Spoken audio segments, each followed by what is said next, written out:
pellets. You can take 0.7, 0.8 over kg. If they are not pellets. You can remove the milk. How do you measure this out?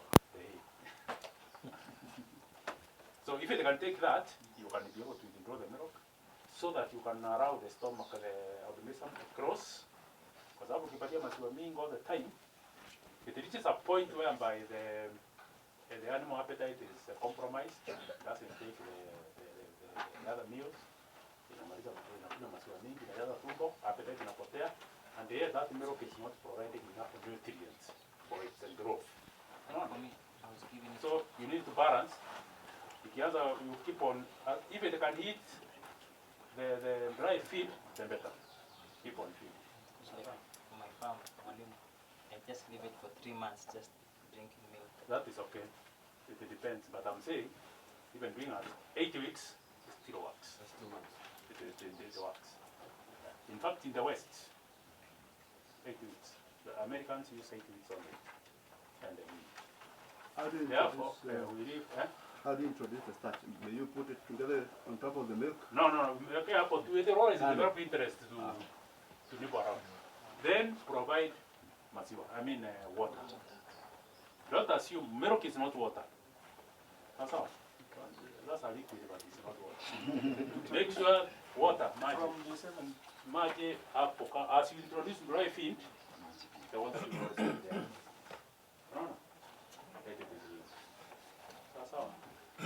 So for the calves, we leave it at that.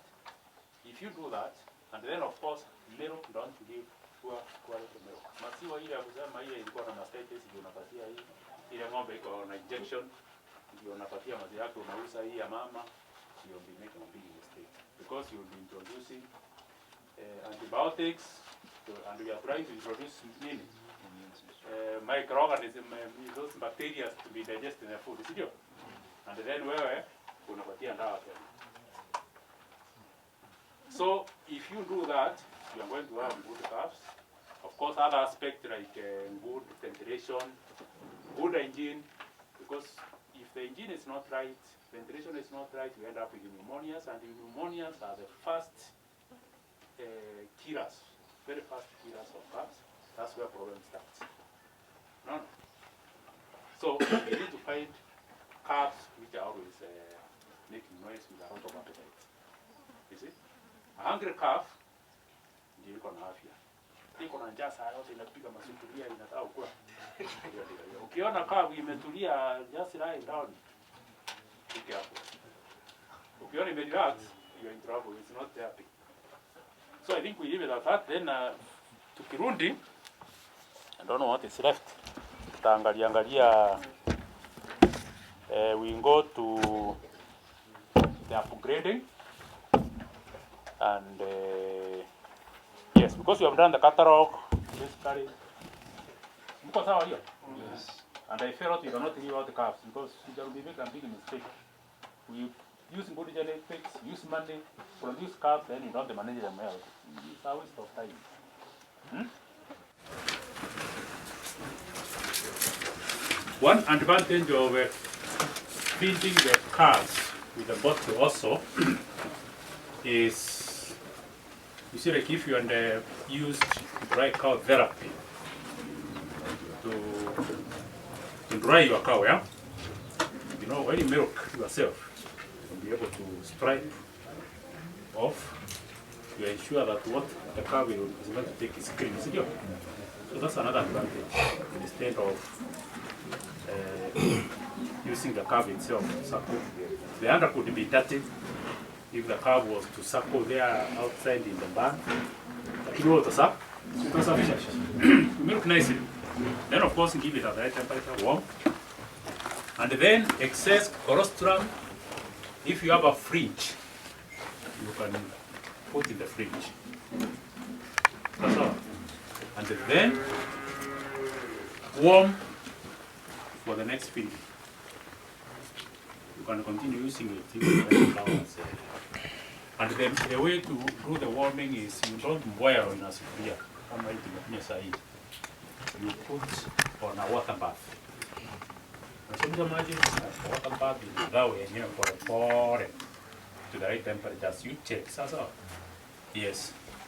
That's how you preserve the colostrum if you have a fridge. Then you feed it like that. What is the right temperature? Temperature. 36. What the temperature is that? I think it's 37 on average. Yes. So we were saying with the calves again, good environment, that is good housing, because pneumonias are the very fast killers of calves. And especially that immunity which is going to get from colostrum tends to win at around the 50s. So calves are normally very vulnerable to sickness from the 50s because that's when the immunity that's acquired from colostrum tends to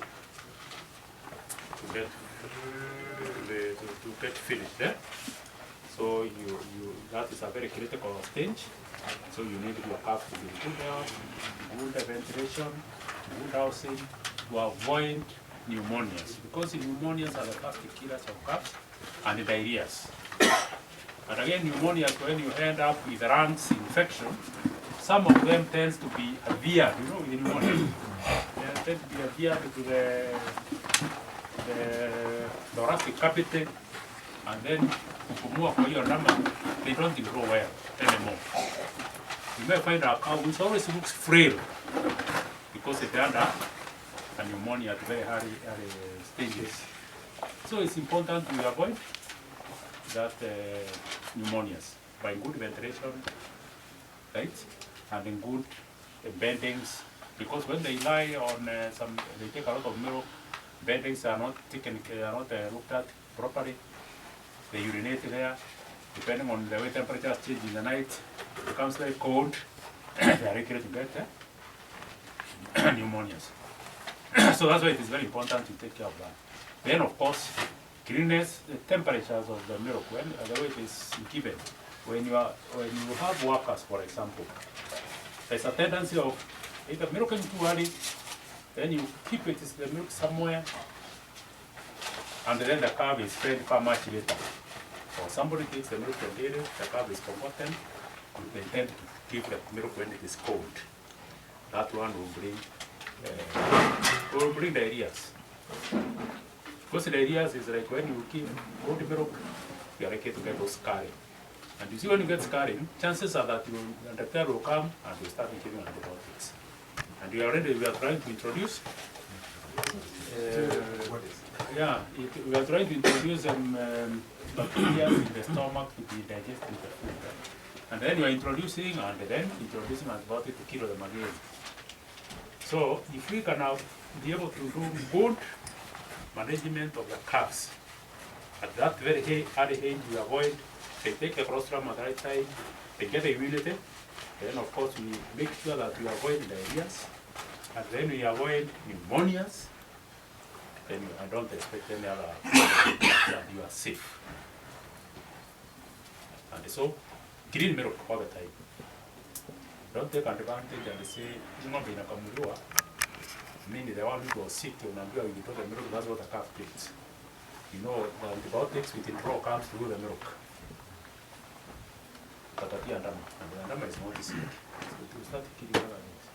When those papilli do not grow the right length, because of not giving antibiotic starch, then the animals have got short papilli which they don't get enough energy from the feeds we use. They don't efficiently use the feeds we give them for future production.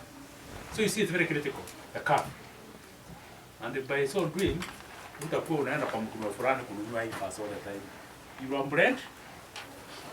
Yours, sio? Yeah. And that's why here is there available for everyone. Haichagui sema tajiri, bila mkulima mkubwa, here can be. The genetics provided are for everybody too. All the Wanjikos to make use of. And unless we do that, we will be pumping a lot of genetics and we don't see the results. Calves are born, but sinaenda hivi they sinaisha tu. There's a calf there which has finished 3 years and has now come on it. It has not attained the right weight for it to come on it. The horns are this long. because you see with the AFAS animals, they come on it based on weight, not age. That's all. Based on weight, not age. They can be 3 years and as much as any age. So, weight. And for Frisian, because that's one of the common breed, 340 kg. If you get 340, that's a one. So how quickly do you attain the 340 kg? Some people are doing it even in 12 months. But that's 10. On average, Tunambiango 18. But people are even making at 14.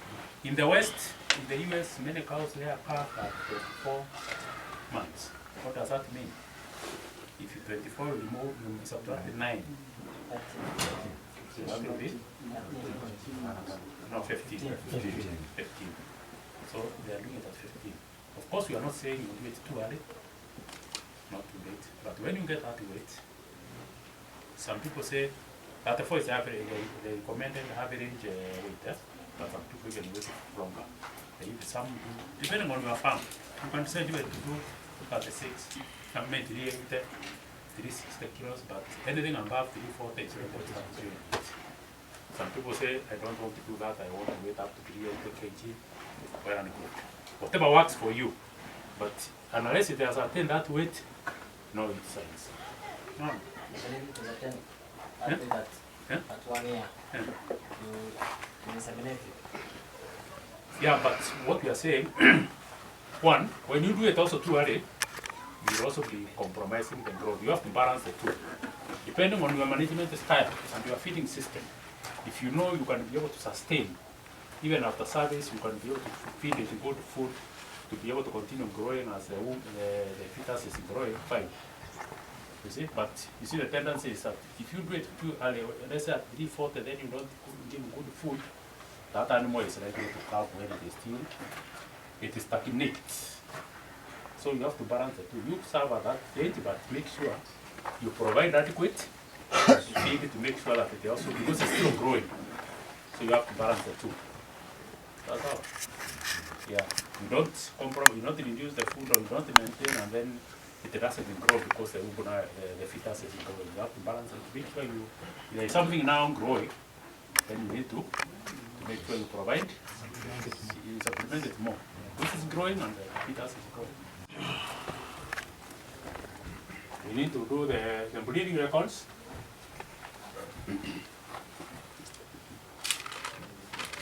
And the pedigree, yeah? E, the date of service, so as it shows you when the animal comes on it, and when it comes on it, it is served. How many days do you wait for the next heat? 21 days. So that's the average. So some animals even start as early 18 days. So 18, 19, 20, 21, 22, 23. So average? 21 days. This is average, yeah? See your animal properly coming on it. That is starting it, so that you don't waste the money serving at the wrong time. So, do you keep on looking at this animal every day? You can't afford. So you need to know when it was served last and when to expect the next heat, so that you can be more vigilant to do what? To observe the heat. And the heats are normally seen when the animals are relaxed, basically in the evenings or very early in the morning. Right? So, depending on your whatever you do, you may find it's tricky, unless you know exactly when to find the time to check. Right? Because during the day, unasikia ng'ombe tu inapiga nduru, unasema mama anakuja anachukua some pasture au nyasi huko, analeta kama ni ako na mfanyakazi, anasema kupatia chakula kutosha, anampigia kelele. Inakuja kitukue chakula, unaweza forget to eat. Inakula hiyo. You see, you are likely to miss it. Unless, but if we knew when to expect to skill nduru, you go and observe. And sometimes during the day, because of this eating business, sometimes they are busy and forget. But when the animals are relaxed, is when you are likely to observe difference in behavior. That's when you are likely to see the heat size. And we are saying we want the standing heat. You see, when the animal comes on it, it will be very aggressive, mounting each other and jumping all over. We want it when it is submissive. When it submits, it will be also mounted by the colleague. Not when it is mounting all over. Those are the early stages. Huh? We want it, as it mounts, even the other animal will be able to mount it and it will accept. That is what we call starting heat. So, breeding records are important. Then, of course, if you sub once, you start observing this, repeat it at the 18.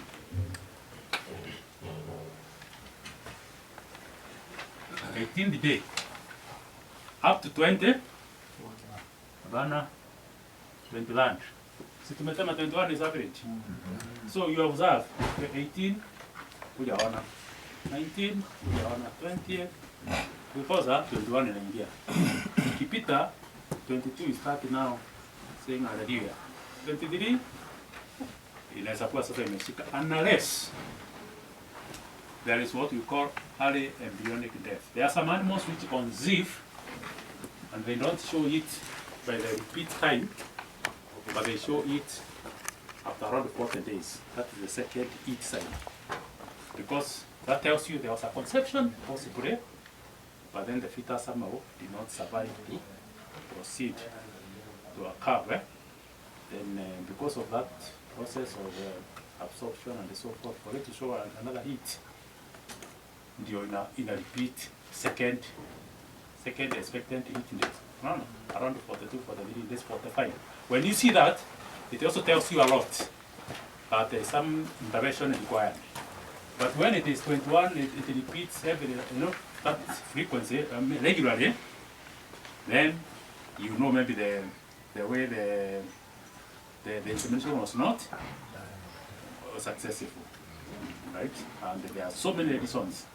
Maybe the time was wrong, semen was not right, timing, maybe the technique was not right. So many other things which we are not going to go into details now.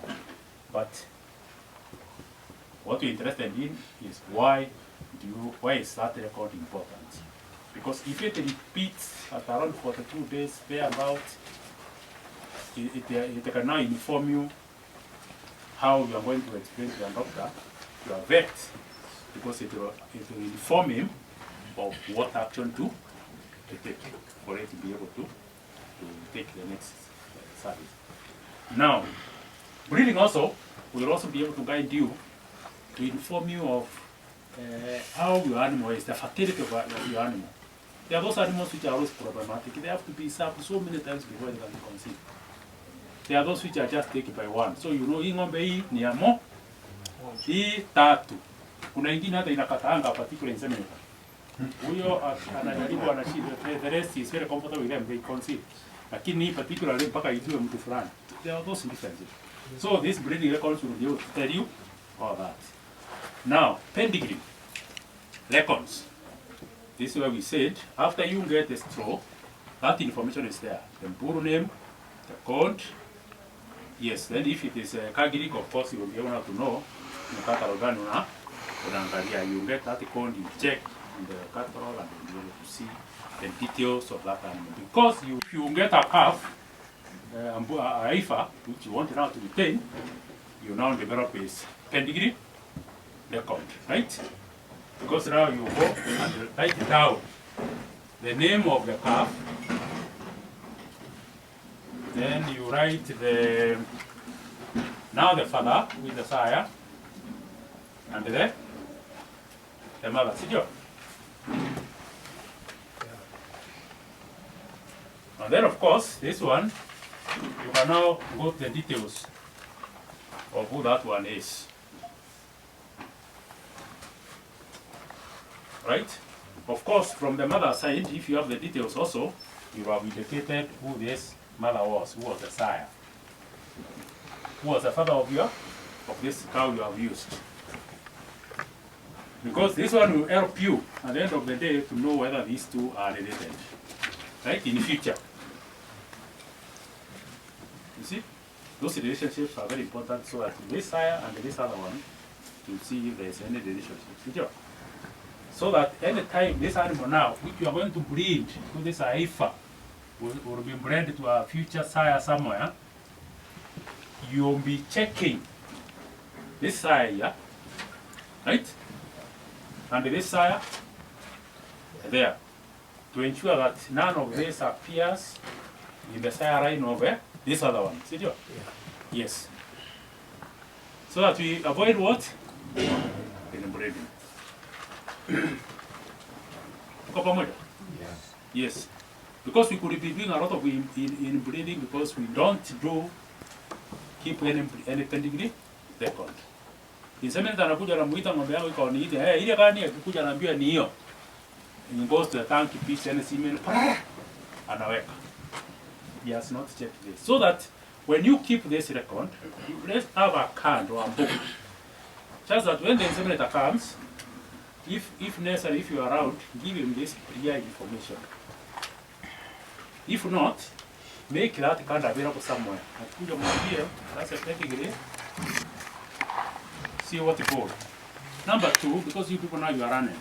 You have learned about this catalog business. You can be checking this catalog to make advance the selection of the bulls you need in advance. So that in some way, you know if you did, that is the person who does service on your farm. Next time, my cow, I'm expecting it the next 2 weeks. After I'm my friend, I'll put a knife. Don't just come with a container and pick anything. You have to help them, see you? Yes. That's why you people often to come and run. Otherwise, what was the need? Come and send me the leave everything to the ng'ombe sijui tunaambia tule wengine ng'ombe sisi hizo. Isa? I think guy is only interested in the money. And he will not go back without putting something there. Idea how? Select candidates. Now, you keep these records. That's how.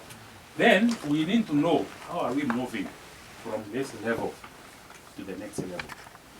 There is upgrading levels whereby we are saying when you do, if you don't know this cow, if you have no details, assuming now today none of you have not been keeping pedigree records, and you have used AI bull. This animal is a Frisian. By all looks, everything. Stacia, looks, black and white, is a Frisian. And then you have used a bull which is a Frisian. What you have come up here is a F1. Right? So if these animals were not known, then you can have, if they are not even registered at all, this animal will be registered as a foundation. Foundation is an animal whose pedigree information is not known. That's how. It might have been implanted somewhere else, but you have no record. There is no proof of ancestry. Pedigree bulls. So you serve this F1 with a pedigree. F1 by pedigree AI sire. Right? You serve this F1 with this. What you head up with, IFA, will be IF, and this one will be classified as, this F2 will be intermediate. They will go one level up. That's how. So F2 by AI, again, you get now to appendix. This is intermediate, and it goes like that.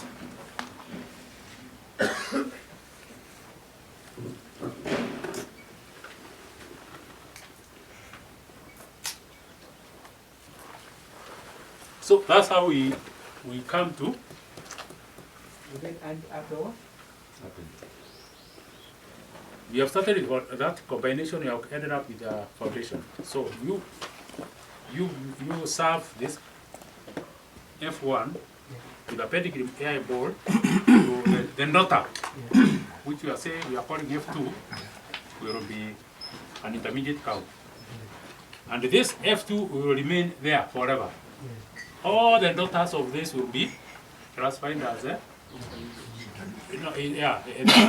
then the daughters of this served by AI will be appendix. And then the daughters of this appendix is what comes to pedigree. Pedigree, you can't sell the animal pedigree and it's producing 5 liters. Like the way we have said, if you don't take care of our calves, Kenya started program because I said in that board, we have said if the pedigree information is not supported by performance, then it will not qualify, it will not be registered as a pedigree animal. It has to be proven. And what I'm trying to say in other words is that we want to ensure that the pedigree animal, not on the paper only, not on the parentage, but performance. If I mean a pedigree animal, what do I expect? 5 liters? 20? Yes, that's what we are saying. Because that's where many people have gone wrong. When I'm bringing the upper, they are not taking care of the animals are just there. They don't even have an under. Yet, anasema ni pedigree. Ukienda naye 5 liter. So what pedigree is that? There's the environmental influence. Yes, that's what we are saying. We need ukisema mimi nauza ng'ombe ya pedigree, the expectation is that you are selling quality and milk. That's all. Yes. Because vile tulisema mwanzo hapo maneno ya calf rearing, when you start your calves well, I'm telling you, even within the first 3-4 months, you see an under from the edge. You're going to something is coming up. Si ni kweli? Lakini utaenda kuona ifasi ingine 1 year, you can't even see those teeth. They are not, you look like, it's just a valley. There's nothing there. Si ni kweli? When will they develop? Yeah? So even the way you are bringing up your calf from even 3 months. You milk only twice, lakini kama ng'ombe inatoa maziwa mingi, you milk many times. That is okay, but I'm also saying there is also that aspect of even that one which is producing the dog. But the first few weeks of calving started by increased frequency of milking. Then at one point you can leave it, right? It will translate to, because the system will get used to producing milk. That's all. Yeah, that is genetic interaction. The other thing I would want to mention is, if you don't bring up your calf very, very well from the first 1 year, those genetics which that calf has, sit there, they don't have an opportunity to express themselves, right? So it's good to challenge them by good food, so that also that animal can be generous to you. You have seen cebuls. Why do cebuls grow for very many years slowly? They don't even have an under, because the under-shaped area ndio imesaliwa na imezoea. But if you treat it well, by good production, it will produce milk. Kulingana na potential yake. So even these cows of ours, Lucian and the rest, you need to feed them well. Make sure you make good environment for that animal, so that they can be able to give you, so that you don't have genetic crop. Because if you don't, those genetics do not have an opportunity to express themselves in the first 1 year of good feeding, then they just forget. Just be there. If that hand never attempted to grow in the first 1 year, yeah, out of feed how that hand will just grow to some. But if you challenge it early enough, so to measure these levels, Yes. Yes. But we are saying this one has to be proven. We want to show that these animals can perform better than the foundation, see? And how for this to be able to do very well, apart from what we have just talked about, genetics and everything, provide in a good environment. You see? Because foundation here, you are assuming, started with the sepals. Upgraded, no. There's nothing wrong with that. What was the argument? I think the argument was on calving. Is it? Carving, eh? Yeah, I think somebody mentioned that the calf might become too big. That Yes, that is okay. Yeah, that one is there. But that's what I'm saying. Our crossing here, you don't cross a cebu with a Frisian, obviously. You look at the animals which are very closely related in terms of size. Like in this country, when this business of air started, if I can remember very well, some history says, because we had the cebus, the cebus were imported from Pakistan to come and cross because they are very close to upgrade the cebus. Because they have got a bigger height, more rock than the cebus. And then ikafika mahali wasungu wakaanza nao yao kando kando huku ya importing some exotic bulls, Jasses, Frisian, and so we stop from there. You can see about the sisi Africa. Until when the AI was made available to the Africans. You know, AI initially was not there for Africans. It was only for the whites. Even when the Karabete was started, 1946, it was not for Africans. The Africans, Kenyans, started using AI, I think, in 1958, 62, yeah, about. And then Kenyatta made it, the former first president made it almost compulsory. That's why it came down to 1 shilling by 1968, 69, to make it now available to everybody.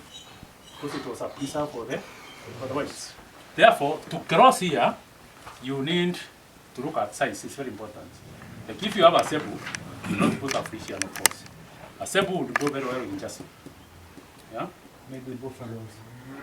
No, buffaloes, you don't have the buffalo, the Indian type. The Indian type, that buffalo is not about the African buffalo. That, how do you move? You are likely to lose. So what normally some countries are even doing is what we call procrossing. Procrossing is whereby you use three breeds. But then now you see the science. It is a little complicated because you have to keep on moving forward, backward. That is, you cross like, let's say you take Frisian, you put a Jassi, then the next time, what you get out of there, you put Asha. Then you see the offspring, you have to go back again to the Jassi again. So you see, it has farmers, has science, has to and fro. You are likely to, if you don't keep records, for example, you to reach a point where we end up losing from the games. You know? That's why we do rain, crossing to Rafuata rain more.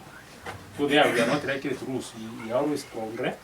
So long as you use our superior, boo all the time. No. Yes. Another question. Then finally, I'll come back to your question.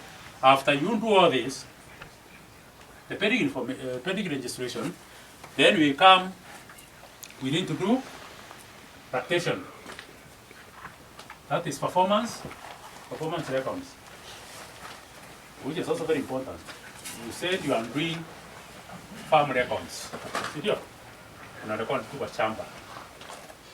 But did you total, you fight? Because internationally, for you to be able to talk of an animal, performance of an animal, you have to have a standard length of lactation.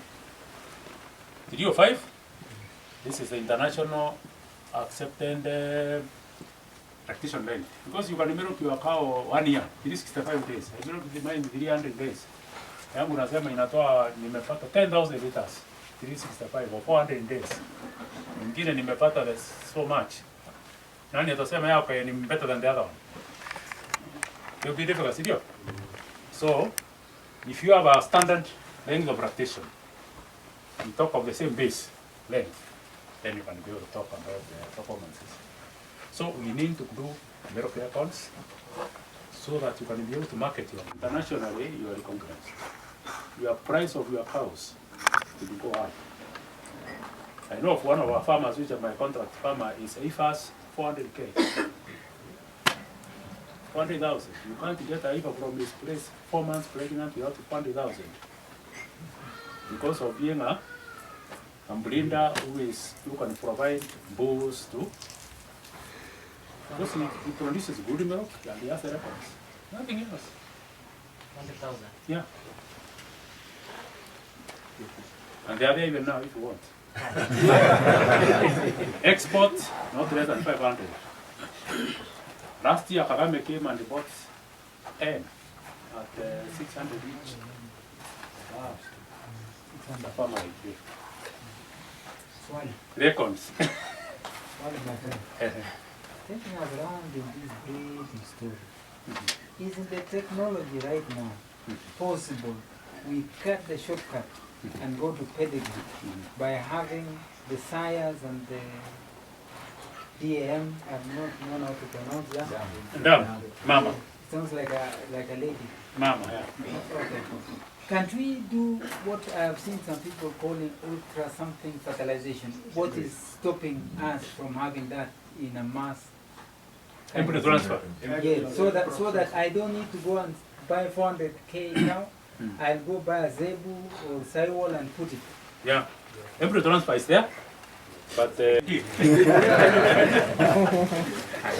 unajua tutapata hata ile inaitwa huduma namba. So tutakuwa na tatu. Inaanza na 0 7 2 2 3 4 4 8 9 0. And the name is Anampi, eh? Not Kenya. Analizanga Kenya. The company. Yeah. Primarily for record keeping. Other things are coming as we go on. So one thing I would ask you, make sure you follow up, mostly on the app, where is the details breeding. And then for the people who are asking about the videos, I know they are ready now. I believe I have 4 people now. Maybe ikiwa kuna watano hapo wameniambia, naweza niambia sahi. They're being prepared. Ndio zikuje. Ni sawa. The same thing on the videos.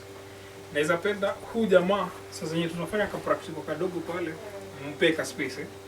Aweze kurecord so that at least if anyone misses anything, they want to see it as a clip or as the full video.